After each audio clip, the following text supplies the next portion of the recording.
Hello, this is Tully. I found something that I wrote quite a while ago, and I was reading it and I thought I would really like to share it. So here it is. Some thoughts on life. Mostly about the now, this present moment that we are all a part of. Okay. So often in my life, I would long for how the golden lures of the future would change me and heal me, bringing my relief from self-imposed suffering. Yet after each conquest, after each success, when I had acclimated to the new now, the new way of being that I had created, I was faced with new dissatisfactions. The atmosphere of these new states of beingness, after the acclimation to the new now, seemed to be determined by a few constants. How much I allowed myself to be present in the now, how much I allowed my past experiences to color my perceptions of the now, and the general allowance I gave to myself to enjoy and be happy in the now.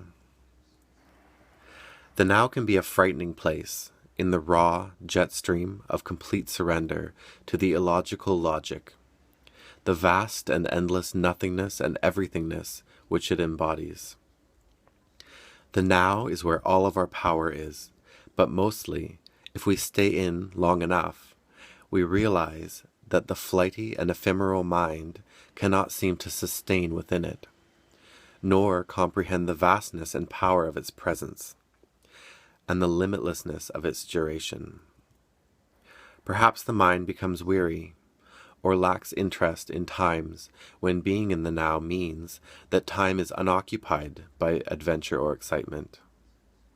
Perhaps it is tempted by the illusory gold held by the future, or is bound tightly to traumas of the past.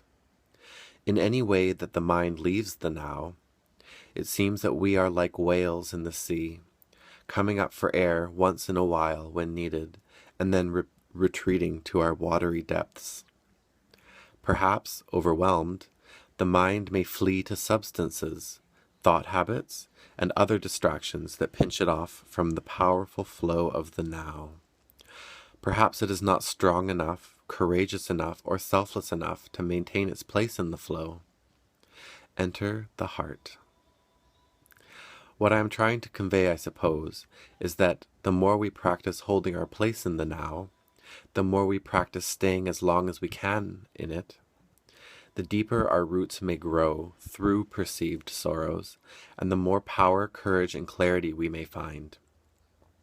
Remembering, of course, that without mercy and compassion, the sharp mind and strong will become dangerous weapons that are wielded intentionally or even unintentionally. For the creeping death that silently stalks the soul, who constantly harms intentionally, and who is already weak from disconnection, draws slowly the remaining life from the offender until it opens that final door for the soul to enter its next incarnation of horrid, bittersweet retribution. We are not alone in this now. We are all in it together, and in it we are all one. The old modalities of thought that once shielded us from a wild and savage world are but empty husks that are blown away by the winds of change, mere memories kept alive through appealing to and condemning us to our lower minds and sexual natures. The understimulation of our hearts and higher minds shackle us to suffering and allow it to maintain its claws in our backs as we are pinned to the ground, and our minds drift elsewhere as our blood and life runs away.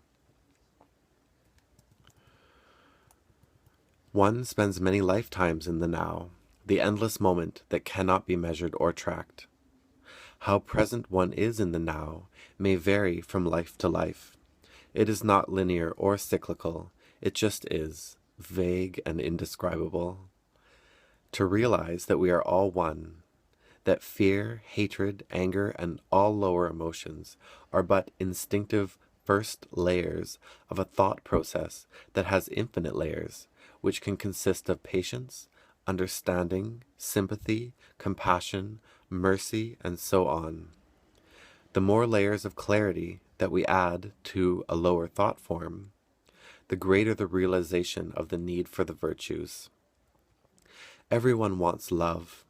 Everyone wants kindness and friendship, truth and mercy, compassion and laughter. Our childhood traumas did not take these away, nor did anything else, for we have been the ones with the choices. No matter what it was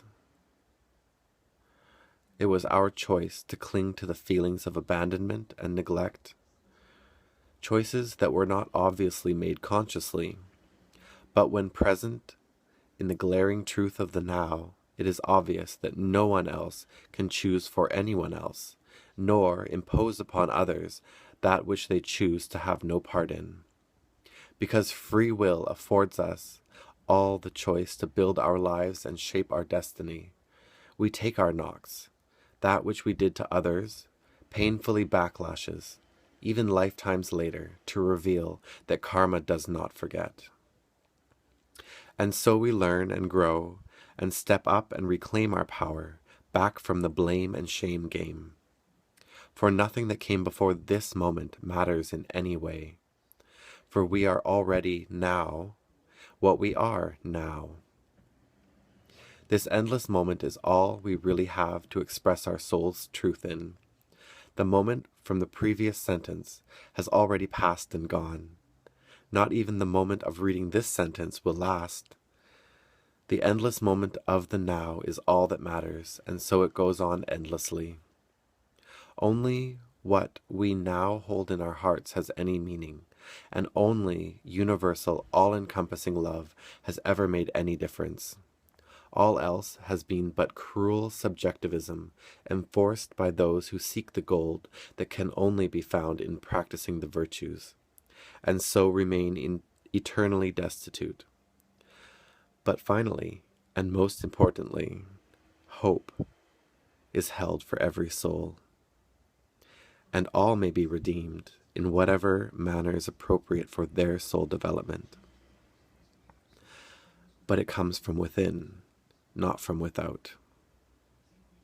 May your self-awareness allow you to see the perfection that is inherent within you, and may self-forgiveness wash you clean of any misperceptions and error thoughts that separate you from your truth and bliss. Thank you for listening, and blessings to your journeys. Namaste.